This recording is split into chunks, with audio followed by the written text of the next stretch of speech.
Praise the lord. దేవుడు మిమ్మల్ని దీవించుగాక. ఈ దినము వాగ్దానము, నేను అంధకారమందు కూర్చుండినను యెహోవా నాకు వెలుగుగా నుండి ఉండును. ఇర్మియా 7వ అధ్యాయం 8వ వచనము.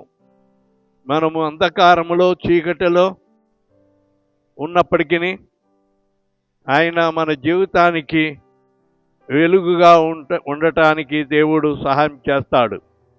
ఈ దినముని పనుల్లో ఆయన ముందుండి వెలుగుగా ఆయనని కార్యములు జరిగించువాడై ఉన్నాడు. దేవుడు ఈ వాగ్దానము నీ వినికిడిలో ఆశీర్వదించుగాక.